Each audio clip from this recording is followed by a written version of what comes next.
ప్రధానమంత్రి ఇందిరా గాంధీ మన శాస్త్రవేత్తలను అడిగింది దీనికోసం మనకు ఏం చేయాలి అని. దాంట్లో మొదట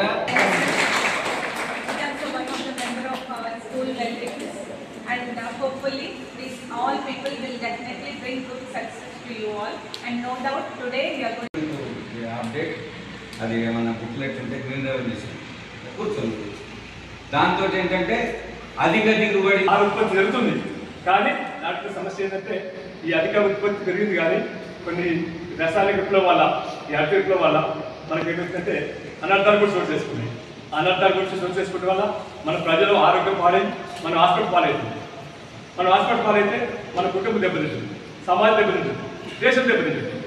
కాబట్టి మనం మంచి ఆహారం తీసుకున్నాడు, మన ఆరోగ్యం బాగుంటుంది, మన కుటుంబం బాగుంటుంది. దానివల్ల ముందు మన దేశం కూడా అభివృద్ధి అవుతుంది.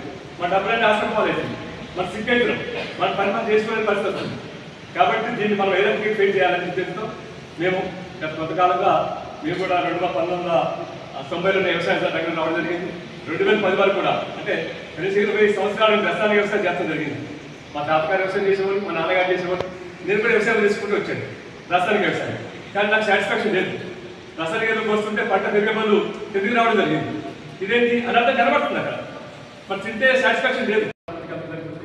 మంచి ఉత్పత్తులను చూసి ఆహారం చూసి సమాజంలో మేము వాడుకుంటున్నాం, మా చేతులు ప్రశ్నిస్తున్నాం, సమాజంలో వినోదాలు కూడా ఇస్తాము. మా క్షేత్రానికి మీ ఫాదర్ మీ మదర్ తీసుకురండి, చూపించండి. మీరు కూడా మీ క్షేత్రం మా క్షేత్రానికి ప్రిన్సిపల్గా అనుమతించుకోకుండా రండి. మా క్షేత్రం కూడా ప్రత్యేకంగా చూడండి వివిధ విధానాలు ఏ రకంగా చేస్తాము. దాన్ని స్థాపించి దాని ద్వారా దే హ్యావ్ డన్. ఇప్పుడు అంతకుముందు 50-60 ఏళ్ళ క్రితం ఎకరా పండుతున్నది. తర్వాత ఏమైంది, ఈ పంటలకు క్రిములు కీటకాలు వీటి ద్వారా రోగాలు వచ్చేటి అన్నట్టు. దాని ద్వారా కూడా ఉత్పత్తి తగ్గేది. దానికోసం ఏమన్నారు, మళ్ళీ దానికోసం క్రిమి నాశకాలు ఇవన్నీ మొదలుపెట్టింది.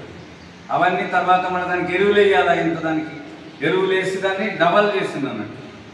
అయితే ఆ తర్వాత ఇప్పుడు ఇండియాలో మనకు ఇప్పుడు ఎక్స్పోర్ట్ చేస్తుంది ఇండియా. అన్ని నిల్వలు ఉన్నాయి. ఇప్పుడు పబ్లిక్ డిస్ట్రిబ్యూషన్ ద్వారా ఇవన్నీ వస్తున్నాయి చూడు. దీని ద్వారానే, ఇది కావాలని చేయలేదు కానీ అది చేసి తర్వాత ఏమైందంటే అంతకుముందు ఎరువులు దేంతో వాడేటోళ్ళు ఆవులు గేదెలు, దీని ద్వారా అయ్యేది. ఇప్పుడు అది కాకుండా అది తగ్గించేస్తుంది అన్నట్టు. ఎందుకంటే ఇది ఉత్పత్తి ఎక్కువ కావాలి కదా, దీంతో అంతే పండుద్ది. ఇప్పుడు నేను ఈ సార్ గారి దగ్గర దాంట్లో అక్కడ ఒకటే పక్కన